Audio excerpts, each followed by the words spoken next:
Good afternoon, everybody.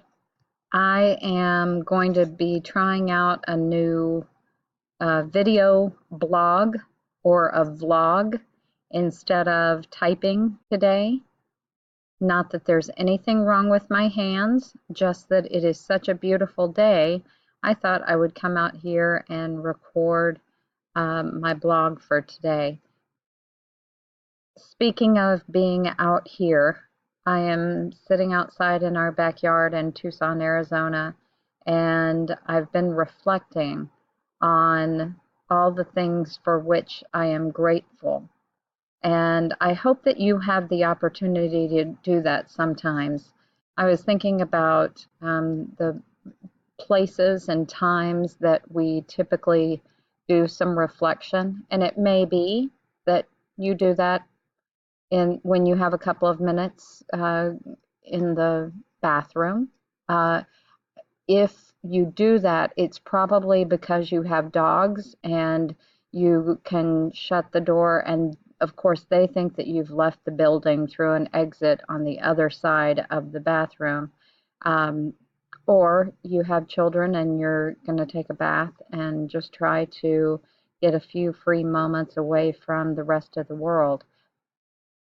It might also be while you're driving, and I'm not sure how peaceful that reflection might be when you're driving. I know that when Dave, my dear husband, is driving, he could no more reflect than the man on the moon, because he is constantly trying to watch for a space that he can get into the next lane, because wherever he is, the other lane is probably a better one. I, on the other hand, absolutely love driving for that very reason. I really enjoy getting in the car, sometimes not even turning on music, and simply taking time to reflect on things for which I am grateful, about things that I want to work on in my own life, or just about my own spirituality. I think reflection is a huge piece that we need to focus more on in schools. One of the things that I heard somebody say the other day, and I have the benefit of working with so many great school districts and so many great schools and so many great administrators and teachers, but I heard one of the administrators with whom I work say, "I don't know that we know how to think anymore." And I asked him what he meant by that, and he told me that he feels that scripted curriculum have, I should say, scripted curricula have taken over the thinking that teachers need to do. And I've been reflecting on that myself and really have come to the conclusion that the scripted curricula are maybe not necessarily the problem, but instead it might be how we are using those. In my work as a teacher and as a principal, we used scripted curricula at times, and it might not have been the biggest problem to use the scripted curriculum. What became a problem is when teachers feel like they are tethered to that. Maybe they've been told by their administration, you must follow this to the T. You may not stray from this. And I think that type of demand can be problematic. But if we allow for the scripted curriculum to become the end-all be-all, then what we've done is taken several things away from the teacher. Number one is some creativity. Number two is the ability to engage students as the teacher sees fit, not just as the curriculum sees fit. And also what it takes away is simply the thinking on the part of the teacher.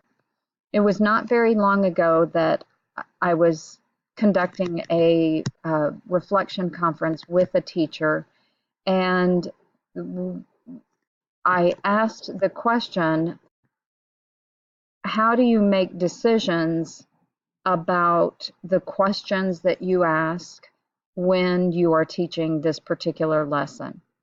And she honestly looked at me and shrugged her shoulders and said, I, I don't I don't know.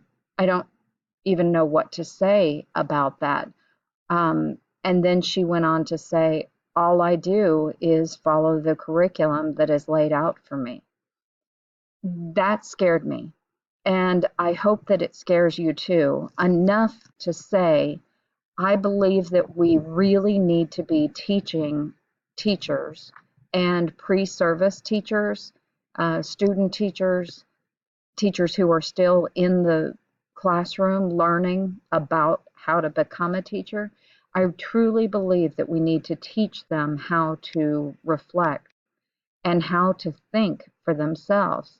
Maybe you're using a scripted curriculum, but it needs some added higher order questions.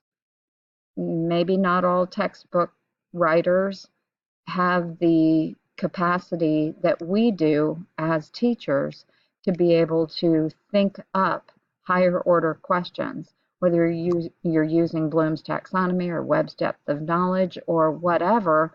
We need to make sure that we're getting kids to be thinking at a higher level.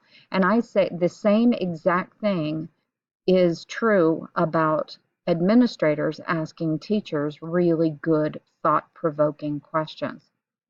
I am hopeful that in the future that teacher who said to me, I don't know why I do what I do or for what reasons I do what I do. I'm just following the curriculum. I hope and pray fervently that she gets a chance to do some more thinking about her thinking. And I hope that you have a time and a place that you are able to do some self-reflection today.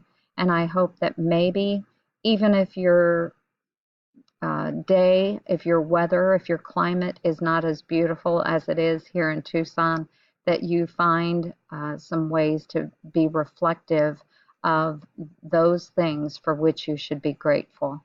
Have a great day.